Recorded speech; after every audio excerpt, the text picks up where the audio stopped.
নমস্কার বন্ধুরা, মানবীর রান্নাঘরে আপনাদের সবাইকে স্বাগত জানাই। আমার আজকের রেসিপি চানা মশলা। খুবই সহজে এটা বানানো যায়, আর জিরা রাইস বা লুচি পরোটার সাথে এটা কিন্তু খুব ভালো লাগে খেতে। তো আর দেখে নিই যে কিভাবে করেছি এটা। এর জন্য আমি 250 গ্রাম মতো, যেটা আমরা কাবলি ছোলা বলি, সেটা নিয়েছি এবং সারা রাত এটা আমি ভিজিয়ে রেখেছিলাম। আগে ভালো করে 2-3 বার ধুয়ে তারপরে জলে ভিজিয়ে রেখেছিলাম। তারপরে সকালবেলা এটা একটা প্রেসার কুকারে নিয়ে নিয়েছি আমি।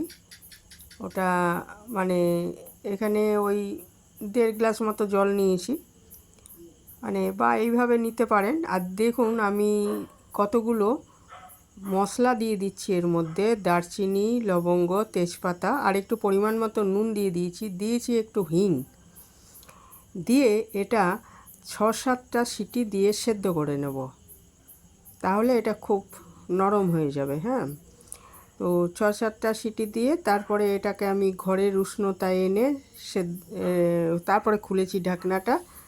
তো দেখুন এটা একদমই নরম হয়ে গেছে, এরকম নরম হয়ে যাবে একদম। আর এখানে আমি একটা মশলা তৈরি করে নিয়েছি: 2টো বড় পেঁয়াজ, আর 1 ইঞ্চি আদা, 4-5 কোয়া রসুন, এটা পেস্ট বানিয়ে নিয়েছি। এখানে আমি সরষের তেলে রান্না করেছি, ইচ্ছা করলে সাদা তেলে করতে পারেন, আর সাদা তেলের সাথে একটু ঘি দিয়ে দিতে পারেন আর কি। তো আমি সরষের তেলেই করছি রান্নাটা, পরে একটু ঘি দেব। দিয়েছি সাদা জিরে ফোড়ন দিয়েছি, আর ওই যে পেস্টটা করে রেখেছি আদা, রসুন আর পেঁয়াজের, সেটা দিয়ে, আর হলুদ দিয়ে একটু হলুদ দিয়ে দিলাম 1 চামচ ধনে গুঁড়ো, 1 চামচ জিরে গুঁড়ো, আর শুকনো লঙ্কার গুঁড়ো পরিমাণ মতো দিয়েছি। দিয়ে এটা খুব ভালো করে কষিয়ে নিচ্ছি। ইচ্ছে করলে এর মধ্যে টমেটোও ব্যবহার করতে পারেন, আজকে আমি টমেটো এর মধ্যে ব্যবহার করিনি। আমচুর দিয়েছি এর মধ্যে, একটু টক ভাব হলে খেতে ভালো লাগে। তো প্রায় 1 চামচ আমচুর আমি এর মধ্যে দিয়েছি। তারপরে এই মশলাটা খুব ভালো মতো কষিয়ে নেব। একটু জল মিশিয়ে দিতে পারি এই সময়, যাতে মশলাটা এমনি পুড়ে না যায় এবং ভালো মতো ভাজা হয়ে যায়। দিয়ে একটু জল দিয়ে দিলাম, দিয়ে তারপরে একটু ভালো মতো আমি এটা কষিয়ে নিচ্ছি, একদম ব্রাউন হওয়া অবধি বা তেল ছাড়ে আসা অবধি আমি মশলাটা কষিয়ে নেব।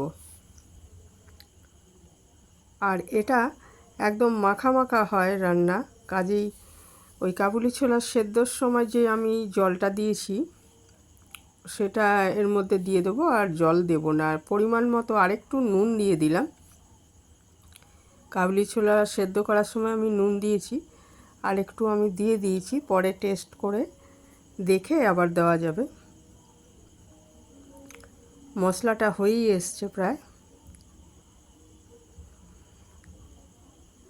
এটা ভালো মতো কষিয়ে না নিলে কাঁচা গন্ধটা রয়ে যাবে। এই সময় আমি এখানে একটুখানি ঘি দিয়ে দিচ্ছি, সামান্য ঘি দিয়ে দিচ্ছি, দিয়ে আবার কষিয়ে নিচ্ছি।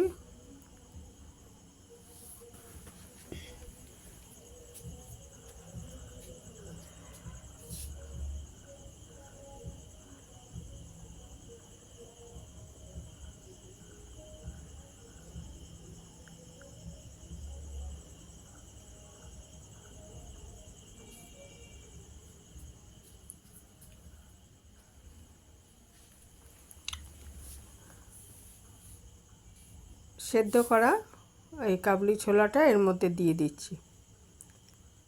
আর ওই যে আমি দিয়েছিলাম তেজপাতা, দারচিনি, এগুলো তুলে ফেলে দিতে হবে, কারণ এগুলোর যে ফ্লেভারটা সেটা অলরেডি এটার মধ্যে চলে গেছে, কাজে এগুলোর আর কোনো কাজ নেই। এগুলো এই সময় তুলে ফেলে দিতে হবে।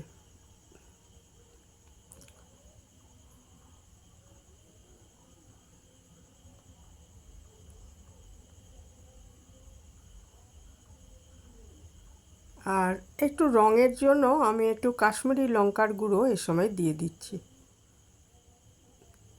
এটা তো ঝাল হয় না, ঝাল হওয়ার জন্য আমি আলাদা দিয়েছি লঙ্কা। একটু গরম মশলা দিয়ে দিলাম 1 চামচ, কারণ এটা তো আমার সেদ্ধই ছিল আর মশলাটাও কষিয়ে নিয়েছি, কাজে রান্নাটা হয়েই এসছে। এই সময় আমি একটু গরম মশলা আর কাশ্মীরি লঙ্কার গুঁড়োটা দিয়েছি।